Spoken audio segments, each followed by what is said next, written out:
¿Has soñado con ella? Una anciana desconocida. No es tu abuela, no una vecina del pasado. Una extraña que te mira desde el fondo de tus propios ojos, como si hubiera estado esperando allí durante siglos.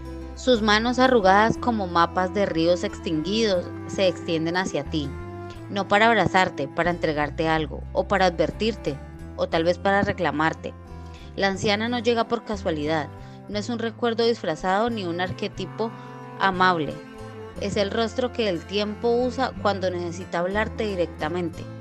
Cuando el velo entre lo que fuiste, lo que eres y lo que inevitablemente serás se adelgaza hasta casi desaparecer. Soñar con ella no es recibir un consejo tierno de abuela, es ser convocado ante el espejo más antiguo que existe, el que refleja no tu rostro actual, sino el que tendrás cuando ya no quede nada que esconder. Mírala otra vez. Está sentada en una silla que no pertenece a ninguna casa que conozcas. La habitación es vasta y a la vez estrecha, como si las paredes respiraran. Lleva un vestido hecho de sombras tejidas con hilos de luna menguante. Sus ojos no son ciegos por la edad, son ciegos porque ya lo han visto todo, y aún así te ven a ti. Te ven con una claridad que quema, te ven como eras antes de nacer, te ven como serás cuando mueras. Y entre esos dos puntos te ven ahora, pequeño, tembloroso y fingiendo que controlas algo. En los tiempos en que los hombres aún recordaban cómo escuchar a los muertos sin miedo, las ancianas eran las guardianas del umbral, no las parteras del nacimiento, las parteras de la muerte. Las que sabían que todo ciclo termina en brazos arrugados que no sueltan.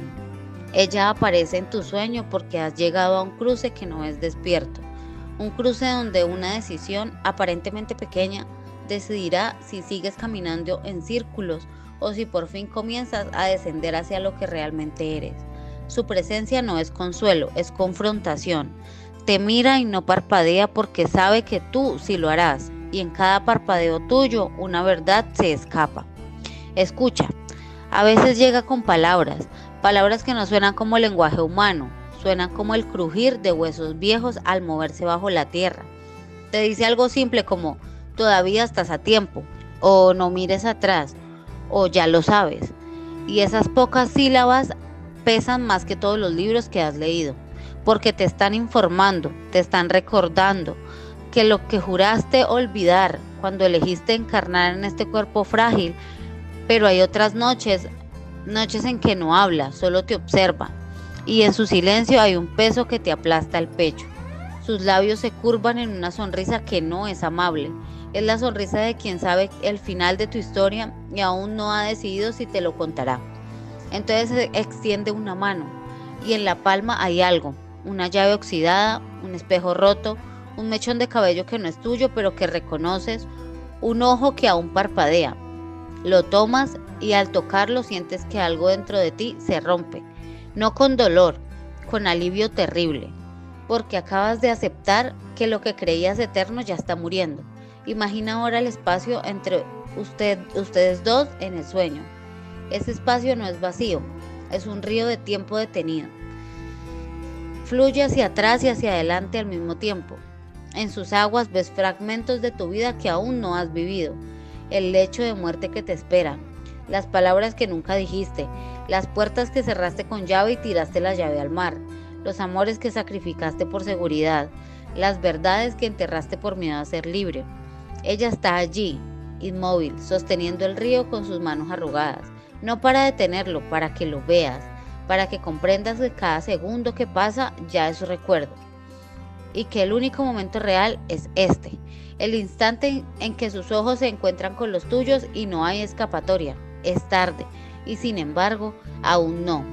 En las tradiciones que se transmiten en susurros bajo la tierra, se enseña que la anciana desconocida es la forma que adopta el alma cuando ya ha recorrido casi todo el camino.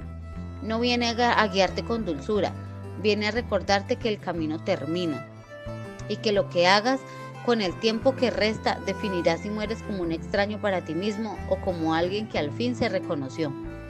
Su mensaje de sabiduría no es dulce, es implacable y te dice: mira, acepta y suelta, o sigue cargando lo que ya está muerto. Y hay una verdad aún más oscura. A veces la anciana no es una visita, eres tú. La versión de ti que ha sobrevivido a todo lo que estás a punto de atravesar, la que ya ha llorado todas las lágrimas que aún no has derramado, la que ya ha perdido todo lo que aún crees poseer. Y viene a advertirte, no para salvarte, para que no te sorprenda lo que ya está escrito en las líneas de tus propias manos. Ahora cierra los ojos, siente la presencia de ella detrás de ti, no la mires, solo siéntela. Su respiración es la tuya cuando seas muy viejo, su peso es el de todos los años que aún no has cargado. Su silencio es el que habrá cuando ya no quede nadie que te pregunte cómo estás. Y en ese silencio ella te susurra una última cosa. No temas, el final teme no haber comenzado. El mundo que tocas, que nombras, que fotografías y subes a redes sociales es solo una cáscara, delgada, quebradiza, agrietada por la mitad de quien ya ha visto cómo termina todo, y esa anciana, ella ya está dentro de ti, esperando el momento en que por fin la mires a los ojos y reconozcas que siempre fuiste tú. Ahora dime, cuando la anciana te miró en el sueño, ¿sentiste paz o un terror sagrado que te recorrió como electricidad fría? ¿Te habló o su silencio fue más fuerte que cualquier palabra? ¿Te entregó algo o te quitó una ilusión que aún cargabas? Escribe aquí lo que sentiste al despertar. Te leeré en los comentarios.